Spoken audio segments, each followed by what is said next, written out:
Simone Tebet, nascida em Três Lagoas, advogada, professora universitária e política. Formou-se em Direito pela Universidade Federal do Rio de Janeiro, é especialista em Ciência do Direito pela Escola Superior de Magistratura e mestre em Direito do Estado pela PUC São Paulo. Começou sua vida profissional como professora universitária no Mato Grosso do Sul no ano de 92, atividade que exerceu por 12 anos. Simone entrou para a política como deputada estadual em 2003. Depois foi eleita e reeleita prefeita de Três Lagoas entre 2005 e 2010. Foi vice-governadora do Mato Grosso do Sul em 2011 e depois eleita senadora em 2014. Primeira líder da bancada feminina no Senado. Entrou em 2019 e 2020. Entre 2019 e 2020, foi a primeira mulher a presidir a Comissão de Constituição e Justiça do Senado, a mais importante da Casa. Reconhecida pelo DIAP entre as 100 cabeças do Congresso, em anos consecutivos, foi eleita a melhor representante do povo no Senado pelo Prêmio Congresso em Foco, durante 3 vezes. Teve atuação marcante na CPI da pandemia, criada para investigar as ações do governo federal no combate ao coronavírus. Indicada pelo MDB, é a única mulher pré-candidata à presidência da República. Minhas senhoras e meus senhores, Simone Tebet, por favor.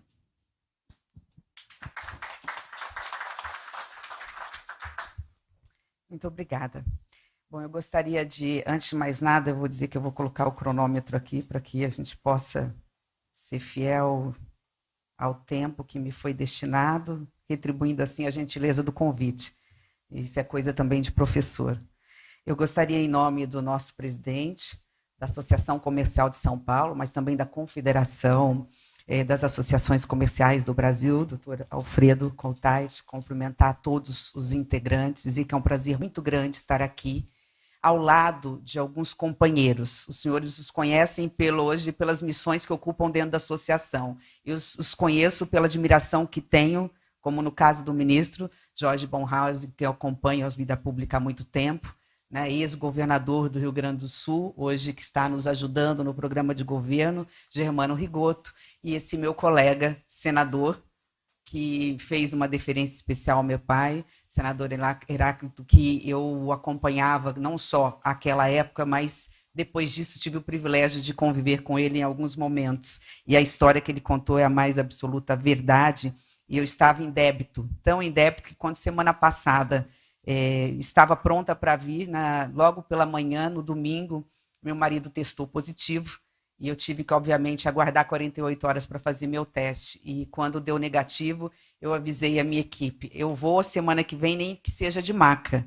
Eu não vim de maca, mas eu virei o pé e estou aqui com uma botinha. Antigamente estaria aqui de gesso, mas venho com o maior prazer. E não vamos parar, porque o Brasil tem pressa. Tem pressa para que a gente possa falar e dizer aquilo que precisa ser dito num momento tão difícil. Eu me sinto, de alguma forma, em casa. E eu vou explicar por quê. Eu sou neta de imigrantes, eu sou neta de libaneses, e a minha infância se deu dentro de um estabelecimento comercial.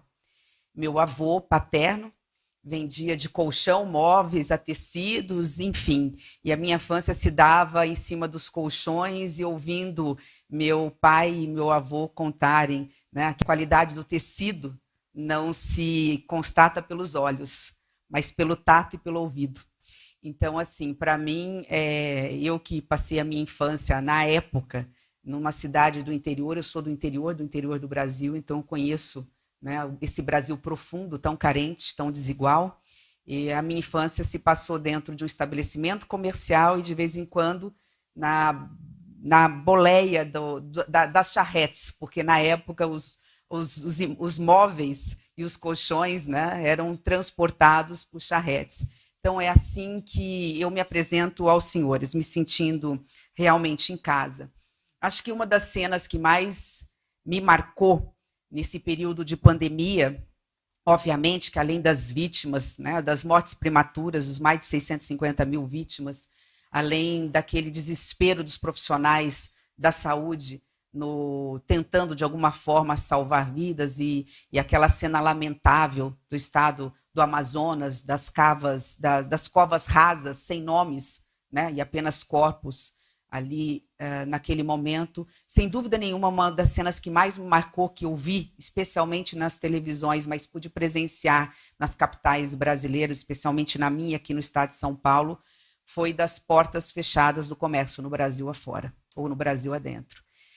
Não só por aquilo que representava e representa, o fantasma do desemprego, que nós sentimos e vivemos, mas também por ver o quanto o comércio dá vida ao país.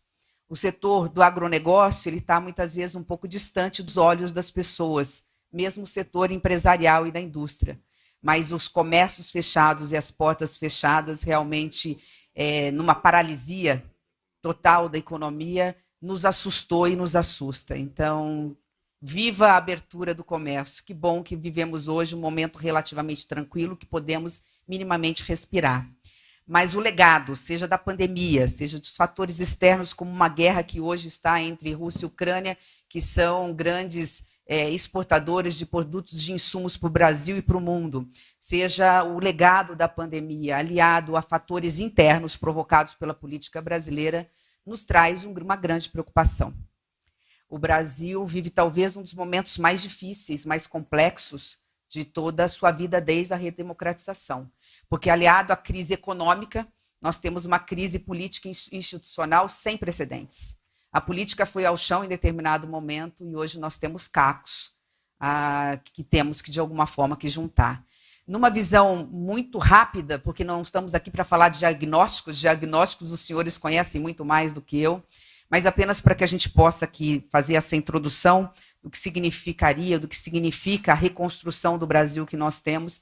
Eu diria que hoje o Brasil, assim, de uma forma muito simplista, é um verdadeiro transatlântico de bandeira verde e amarela, com um grande motor, uma grande potência, que foi pego no meio de uma turbulência, de uma tormenta, e que nas últimas 2 décadas, ora vai para o leste, ora vai para o oeste, ora para a direita, ora para a esquerda, quando na realidade a bússola, a única bússola salvadora, ela só tem um caminho, que é o norte, que é um porto seguro, que é olhar para frente. E nesta pandemia e nesta turbulência, nesse transatlântico, nós temos ali alguns degraus. Nós temos todos nós que estamos nos camarotes, nós temos as pessoas que estão num setor mais intermediário, mas nos porões, hoje nós temos um quadro extremamente desalentador.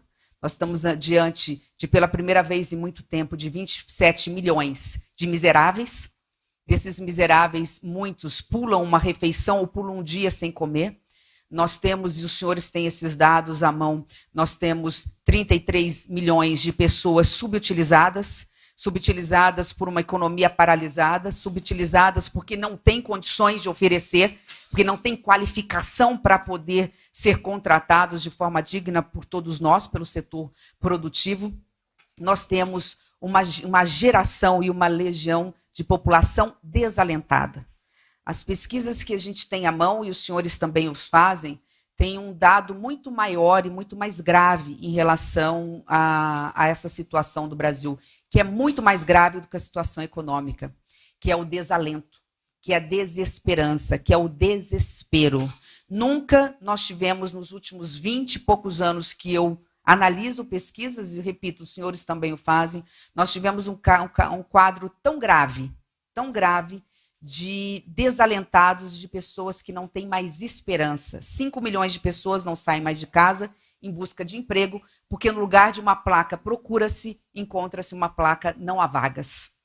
E é diante deste quadro, deste diagnóstico, que nós temos aqui para falar da política, da verdadeira política. E eu me apresento ao Brasil dentro de um grupo que se faz parte de uma terceira via, ou chamada Frente Democrática, para dizer que o Brasil pode e merece muito mais.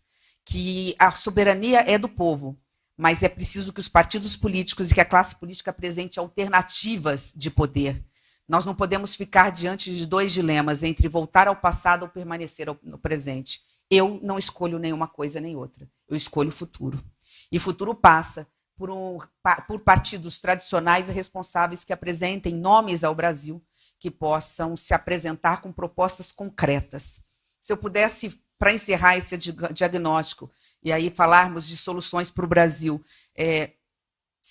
passar o sentimento que eu tenho andando como andei do Pará ao Paraná na mesma semana, portanto, do norte ao sul do Brasil, a imagem que se tem é a imagem de um país borrado pela insegurança.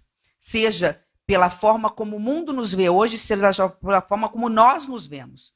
É um Brasil marcado pela total insegurança. A insegurança institucional, onde a todo momento, ao invés de resolver os problemas reais e pedestres da população brasileira, temos que ficar defendendo e dizendo que a democracia é forte, que as instituições são seguras, que os poderes são harmônicos e independentes e não podemos abrir mão disso.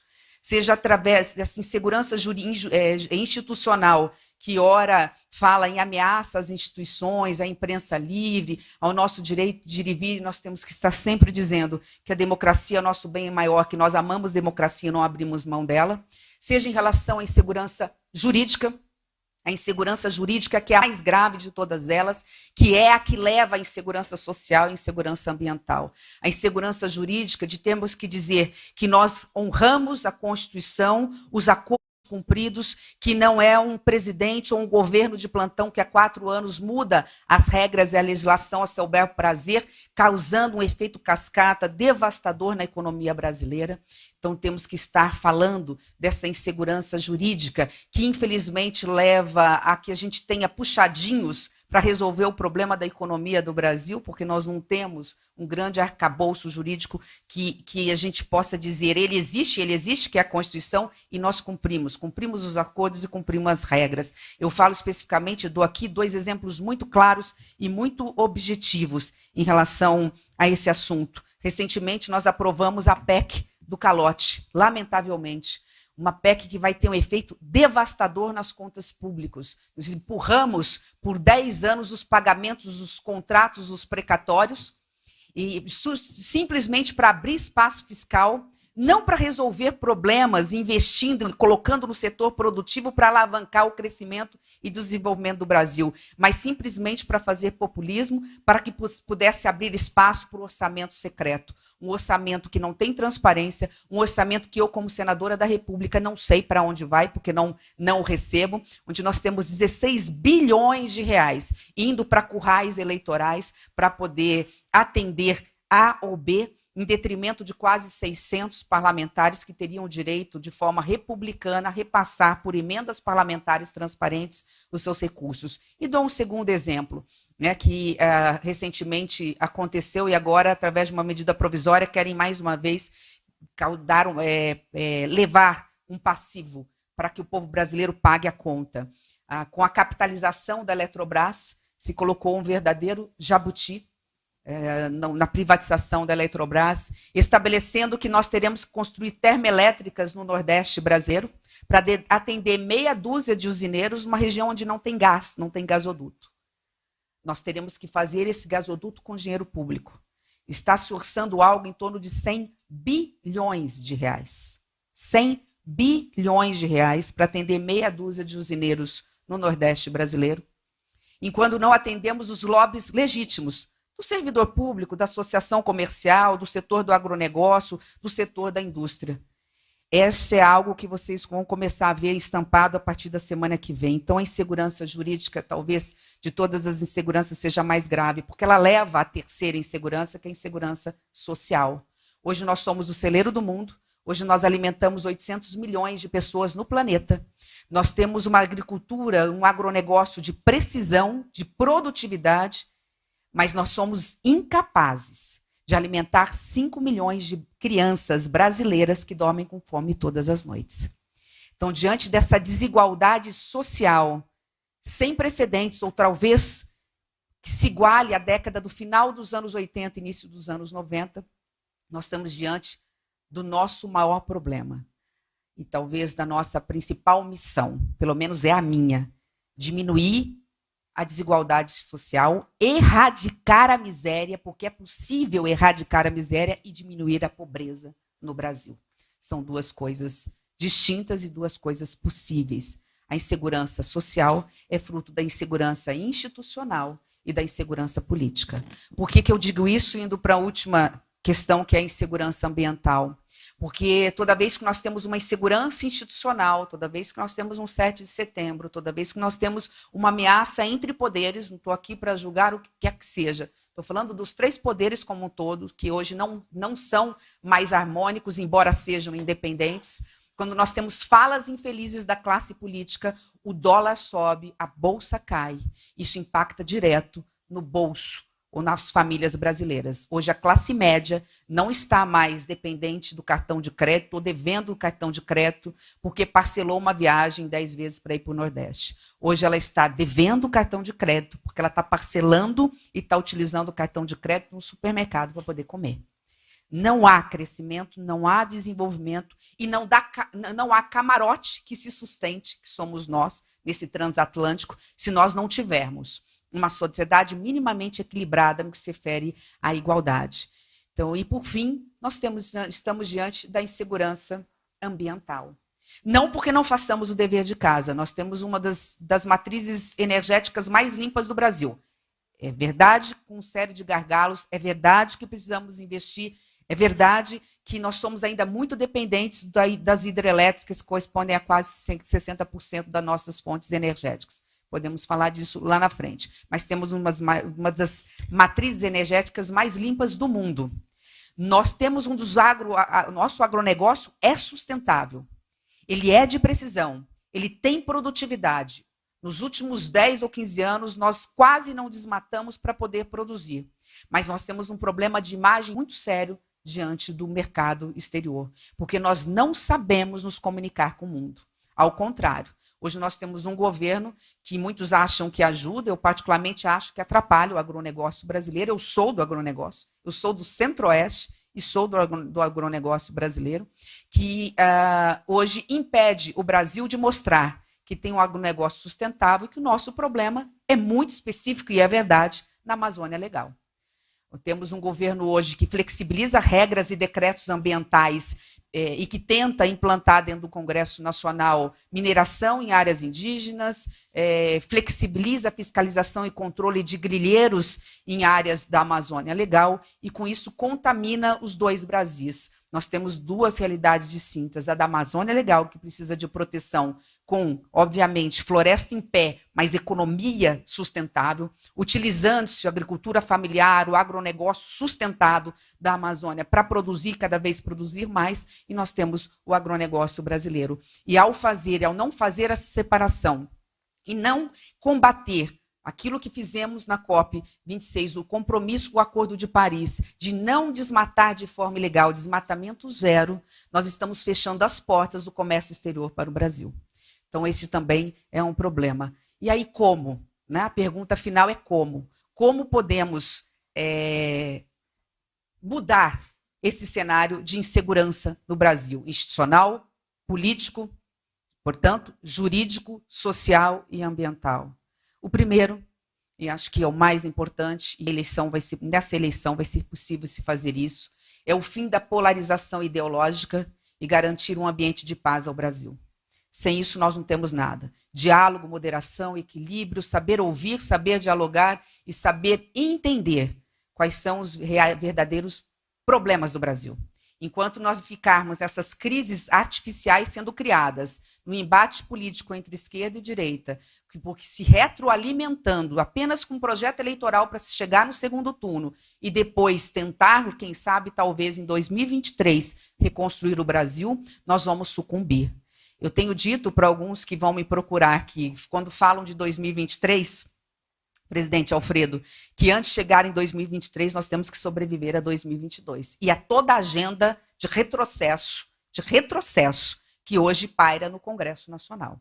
Então, eu venho aqui, antes de mais nada, como senadora da República, para me colocar à disposição dos senhores até 31 de dezembro de 2022. Porque tem muita pauta bomba, tem muita pauta nociva, tem muita pauta que pode impedir o desenvolvimento, o crescimento, a geração de emprego e renda no Brasil em 2023. E mais do que isso, nós temos agora medidas urgentes, imediatas, para tentar conter a inflação, a desvalorização do câmbio, o crescimento da taxa de juros, que impede, de alguma forma, o setor produtivo de continuar produzindo, abrir portas e gerar mais emprego. Então, como passa, antes de mais nada, pelo fim dessa polarização e por garantir um ambiente de paz. O como passa, obviamente, em segundo, vou ficar com 5 muito rápido para encerrar. Como disse, eu estou controlando o meu tempo aqui.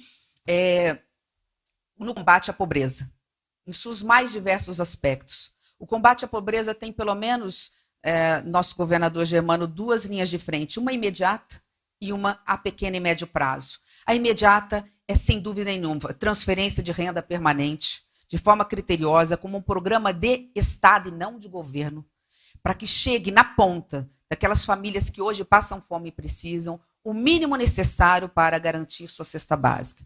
Se são R$400 ou se são R$600, não importa. Dentro da responsabilidade fiscal, e a responsabilidade fiscal está no meu DNA, eu não preciso falar dela, eu votei todas as medidas, eu estava lá quando foi votado o teto de gastos, a reforma trabalhista, a reforma da Previdência, eu toquei na Comissão de Constituição e Justiça, então eu não preciso dizer que é sempre com a responsabilidade fiscal, observando o orçamento no Brasil, mas não é possível nós avançarmos minimamente enquanto nós tivermos uma única criança passando fome no Brasil. Então, programa de transferência de renda permanente imediato dentro do orçamento. Dinheiro tem. Se tem dinheiro para o orçamento secreto, se tem dinheiro para despesas que não são consideradas essenciais, hoje as transferências desses que nós chamamos de renda, ela não corresponde a algo, agora teve um pequeno aumento, a 4% dos gastos tributários no Brasil. 4% dos gastos tributários no Brasil. Então, dinheiro tem. Mas, paralelo a isso, e esse programa, ele tem que vir muito fortemente com uma porta de saída. Este foi o grande problema, fazer dessa transferência de renda, deixar de ser assistencialismo e política de governo para se ganhar eleição, mas transformar numa política de Estado com porta de saída. Pegar o jovem, a mulher e o trabalhador e, através do sistema S, através das universidades, através das academias, qualificar para que esse jovem, essa mãe e esse trabalhador possa ir para o mercado de trabalho e abrir vaga para outra família. Paralelo a isso, é óbvio, não podia ser diferente, é da minha essência. Eu nasci dentro de uma escola, sou o que sou graças às universidades e fiquei 12 anos dentro dela. Educação. Mas não essa educação teórica que se diz, é colocar em prática o que está aí com grande responsabilidade. É garantir no ensino infantil que todas as crianças de 0 a 5, de mães carentes, estejam dentro da escola, que é onde se forma o intelecto da criança. É garantir, hoje o Fundamental 1 já está com uma média um pouquinho melhor, mas garantir no Fundamental 2 e no ensino médio profissionalizante. 8 anos, garantir uma educação de qualidade para a sociedade, para as famílias brasileiras. E é possível. Conversem com os institutos hoje como Todos pela Educação. Eles vão dizer que é balela essa coisa de que precisa toda uma geração de 20 anos para mudar um país. Se muda a educação em um país em 6 a 8 anos, garantindo-se no Fundamental 2 e no ensino médio, em período integral e com qualidade de ensino. E para isso nós precisamos de algo fundamental, o investimento nos nossos professores. Não é só a valorização como o reajuste salarial. Nós estamos da valorização dos cursos de pedagogia, de licenciatura, né, que precisam de universidades sérias, de um currículo controlado pelo MEC, para que nós possamos fiscalizar quem são esses professores, esses jovens que estão saindo dos cursos de pedagogia e licenciatura. E, por fim, dentro dessa segunda mensagem que eu quero colocar para vocês é parar com essa mania de achar, e eu já fui prefeita e sei disso, e dei aula 12 anos exatamente sobre administração pública, direito administrativo e constitucional, que a União só é responsável pelo ensino universitário. Isso não é verdade. Ela coordena, o dinheiro está lá, ela coordena o programa, então ela tem que fazer parte da solução dos problemas do ensino infantil, do ensino fundamental e do ensino médio no Brasil. Terceiro ponto, não vou me delongar muito, porque eu sei que o assunto não é esse, portanto, eu paro nesse segundo ponto por aqui. Terceiro ponto, não necessariamente nessa ordem, é preciso recriar o Ministério do Planejamento e Orçamento no Brasil. Eu diria que é o primeiro, mas aqui é só para entender, porque aqui nós vamos falar das duas reformas. A política Heráclito sabe bem disso, né? Política não cabe vazio, alguém vai ocupar. E quando a boa política não ocupa espaço, a má política ocupa. Quando o executivo não sabe que Brasil nós temos, quais são as nossas mazelas porque não apresentou um programa de país, não disse aonde queria apresentar os quase 4 trilhões de impostos que o povo brasileiro paga, quase 2 trilhões, tirando o serviço da dívida, e por conta disso, nós temos puxadinhos e arremedos, e nós não temos um quadro real, nós não sabemos onde queremos chegar, o governo não diz onde quer chegar, nem como quer chegar, e com isso nós não temos orçamento totalmente mal distribuído. O Ministério do Planejamento e Orçamento com programas, metas, ocupando finalidade, trazer o ESG para dentro do poder público. É simples, é a base. E nesse aspecto, e a partir daí, nós podemos falar da reforma administrativa e da reforma tributária. Antes disso, não. A reforma administrativa, sem essa balela, o problema do poder público é a estabilidade do servidor. A estabilidade do servidor público acabou há muito tempo. O que nós temos que fazer, e teria que mexer com uma emenda constitucional que tem um quórum extremamente complexo. A reforma administrativa, ela depende de lei ordinária e lei complementar. De um lado, a avaliação periódica de desempenho, dando com a escola de governo, qualificando os nossos servidores públicos, e com base nisso, eles vão estar ou preparados ou não para continuar ou para sair da máquina pública. Mas a reforma administrativa é muito mais do que isso, ela passa por um governo 100% digital, integrado, porque se gasta muito e se gasta mal. E se gasta 2, 3, 4 vezes. O cidadão que tem o cartão do SUS, ele tem o cartão do SUS para chegar naquele posto, mas se ele for numa outra cidade, num outro estado, não está interligado, o sistema começa tudo de novo. É gasto de tempo, de material, é a dor desse cidadão que está com problema de saúde. A mesma coisa serve para a questão da assistência social, a mesma coisa serve para a questão da educação, serve para tudo. Então, digitalizar sistema, uma administração pública moderna que traga ciência, tecnologia e inovação para dentro dela. E não hoje como no orçamento, onde você, além de colocar muito pouco recurso em ciência, tecnologia e inovação, você ainda contingencia esses valores. Agora não mais, porque nós aprovamos recentemente a proibição de contingenciar. Mas um governo, uma reforma administrativa que olhe efetivamente pelos excessos, e nós temos muito, mas que principalmente tenha governança, eficiência, produtividade, trazendo a questão da meritocracia para dentro da administração pública. Com isso, automaticamente, ela vai se diminuindo de tamanho, sendo mais eficiente, mais proativa e sendo um governo amigável do setor produtivo. E a reforma tributária, dentro dessa terceira, eu colocaria como, né, tão ou mais essencial. Nós podemos depois discutir, porque eu acho que vai ser perguntas, então eu não vou me delongar, mas é necessário simplificar. Nós sabemos que o Brasil, considerado a média dos países da OCDE, é o país que mais tributa no consumo, quando na realidade isso penaliza os mais pobres, porque o pobre ele não utiliza-se de serviços, ele se utiliza realmente de bens de consumo, e nós precisamos inverter essa pirâmide com muita responsabilidade, transparência e sem atropelo. Tenho aqui uma ideia em relação a isso, que no momento a gente pode depois debater.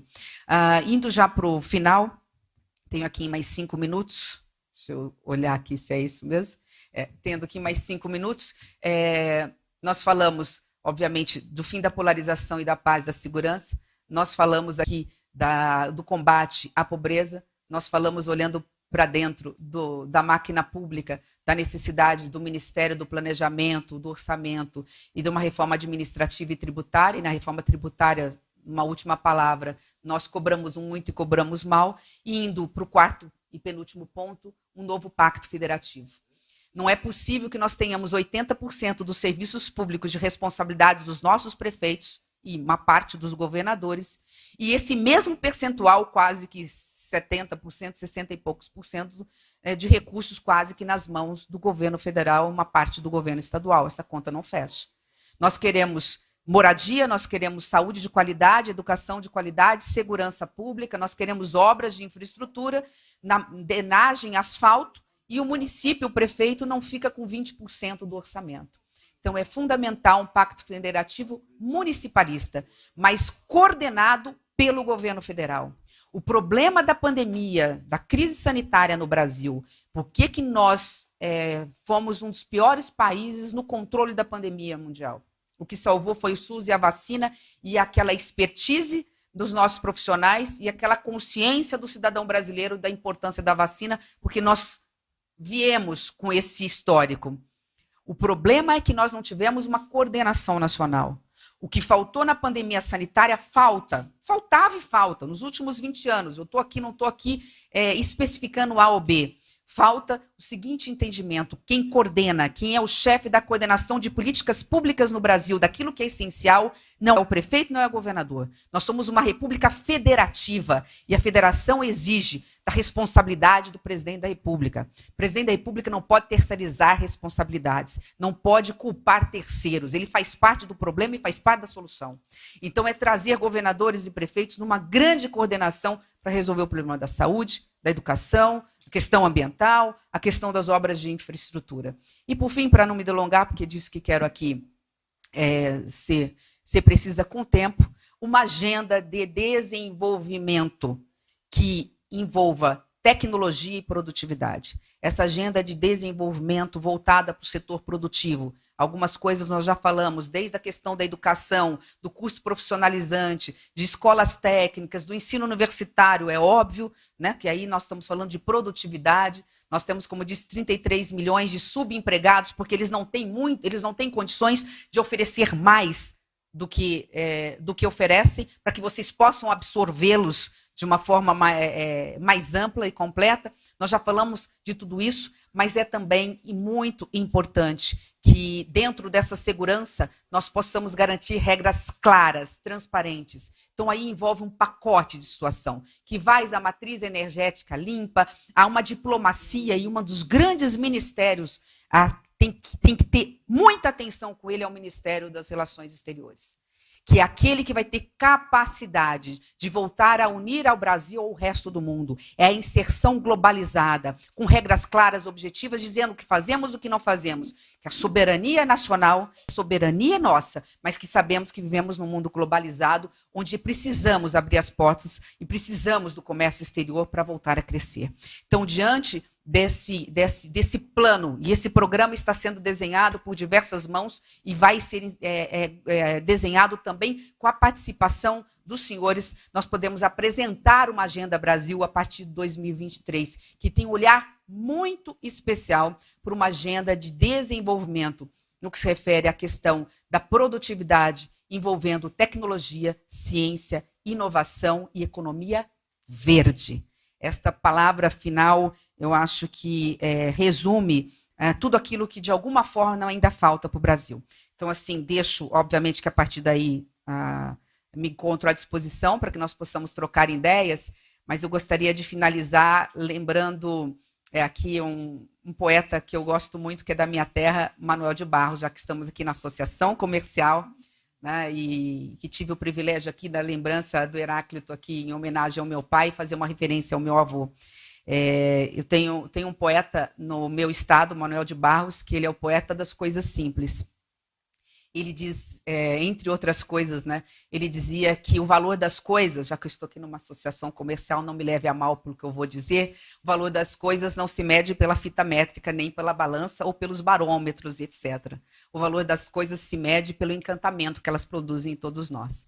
Eu falo isso lembrando a forma como eu me encantava com meu avô, tentando ver a qualidade do tecido, né, pelos ouvidos e pelo tato. Mas é isso. O que importa na vida, o que verdadeiramente importa na vida são as relações. Né? Ninguém pode ser feliz vendo a infelicidade do outro. Então, eu agradeço muito o livro que eu acabei de ganhar e que eu vou ler, do Contrato Social, que acima de tudo isso, ou por causa, isso que nós estamos fazendo tem uma grande causa. Né? Falar de economia, falar de números, falar de desenvolvimento sustentável, falar disso tudo é falar daquilo que é essencial. O que nos encanta, o que nos move, o que me faz fazer política, o que me dá coragem de enfrentar os desafios, porque não é fácil ser uma mulher na política brasileira, o que me faz manter vivo esse espírito público, a ética que eu sempre aprendi de berço com meu saudoso pai, é, acima de tudo, aquilo que me encanta, que são as pessoas, esse espírito de solidariedade, de fraternidade. O que me move na política hoje, né, é saber que nós temos uma grande missão pela frente.